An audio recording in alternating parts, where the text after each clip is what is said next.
Hello, this is Tanya with TK Sewing Machine and Repair, and today I have a very lovely Singer 201 and these are just the Cadillac or maybe even the Rolls Royces of Singer sewing machines.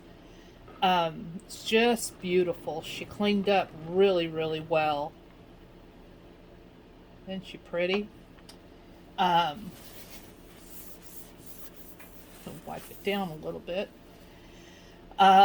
This is a straight stitch machine. It has a potted motor, and what that means is that the motor is a direct drive to the machine, and so it makes the machine more powerful. You're not dealing with a belt, and so you don't get any slippage or anything like that. This machine came to me and it had been touched up a little bit of touch-up paint. Overall, the paint is in very good shape. The decals are in really good shape.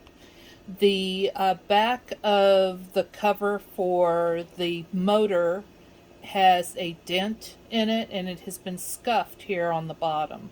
But it doesn't affect how the motor works. The motor is just fine.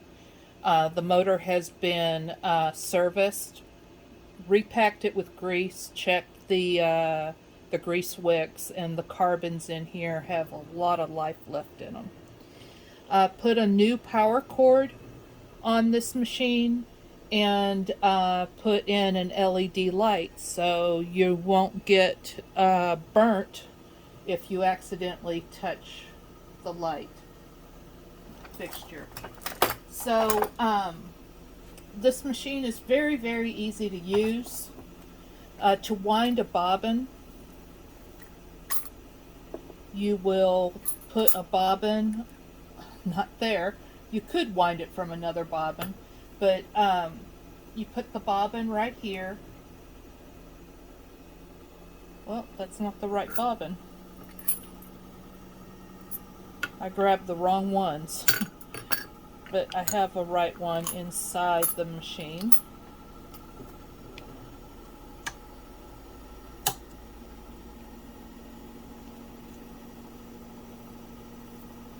So you put the bobbin here. There's a little pin, and there's a little hole. There's holes on the side of the bobbin, but there is a smaller hole that's down just a little bit further, and so that is where the pin inserts into, and it's on either side of the bobbin. You undo the clutch, push down on the bobbin winder, and you would have a spool of thread here.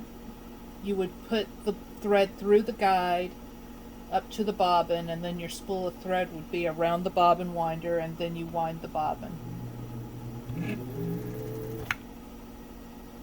And to disengage it, push up, re-engage the clutch, so now your needle moves, and find the end of the thread. There we go. So I haven't tested this machine yet. This is the first time that I will have sewn with it. So the bobbin goes in with the thread coming across the bottom. There is a little slot right here at about the 10 o'clock position. You put the thread through it, and then up through this indented guide, and then close the door.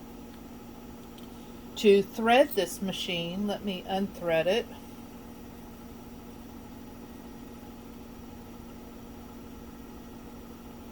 So you put your spool of thread up here, run the thread through this guide, through the 2 tension discs, underneath the spring, and then flip the spring up so the thread catches onto this hook, so it's still underneath the spring, through the take-up lever, through this thread guide and this thread guide, and then over to the right thread guide. Now the flat side of this needle goes to the left, which is not typical. Most machines go to the right, or they go away from the bobbin case. The flat side on the 15s and the 201s goes towards the bobbin case. And so that means you have to thread the machine from right to left. So we'll thread the machine. And then hold the thread behind the foot and pick up your bobbin thread. It's that easy. So I'm going to set the tension to about 3, and let's see what kind of stitches we get. And we broke the thread. It's kind of tight.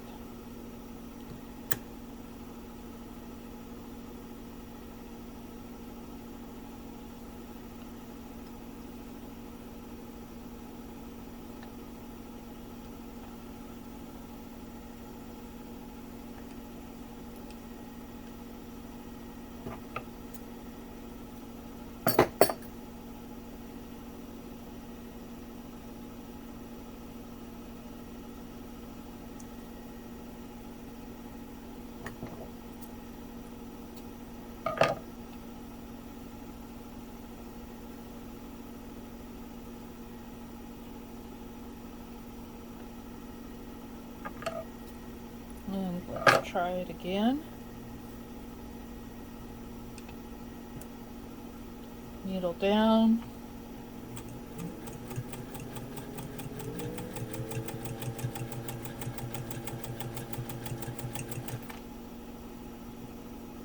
See what the bottom looks like.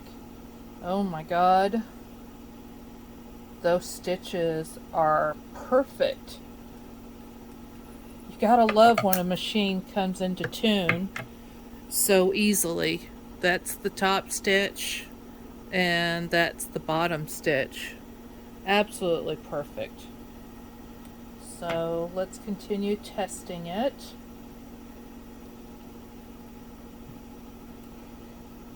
The vintage machines always operate better if you start with your needle down. It's just the way that they're built. They will turn over easier with the needle down. If you try to start with the needle up, you're going to hear the motor strain because the machine is just not in the right position. So let's go again. Check reverse.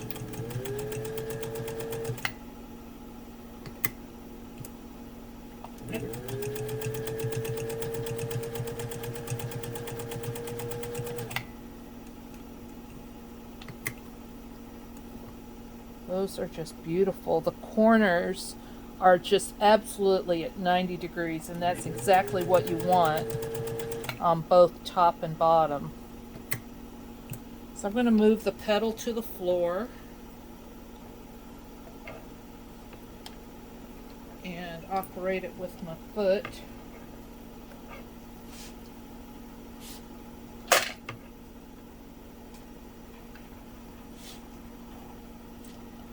And let's shorten up the stitch a little bit. Make the stitch longer. Go in reverse. Wow. Oh, I just love these old vintage machines. I don't have a 201 in my collection, and every time I get one, I'm like, I'm going to keep this one. But I haven't yet. I don't know why. I have other machines I love that I use all the time too.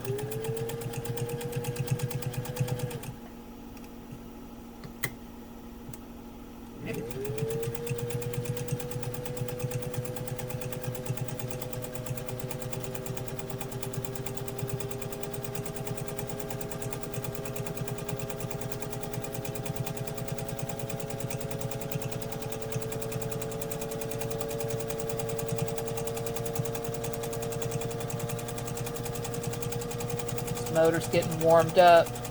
It's kind of cold in here.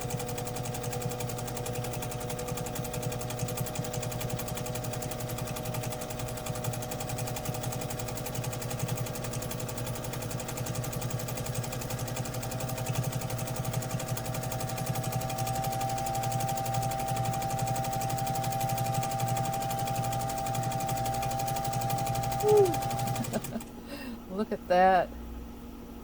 Just sews like a beast. So this is your stitch length lever. So all the way down is your longest stitch, all the way up is reverse.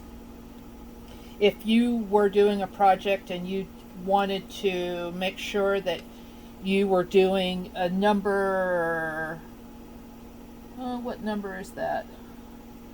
I can't read it. A number 12 stitch, then you can lock this in so it will not go under any longer than a 12, and then you can still hit reverse. And so that's a nice little feature that the 15s and 21s have. It also has a light switch for your light. And like I said, I put an LED light in this machine in a pretty pink bobbin tire. And I would say that this machine is ready for her new home.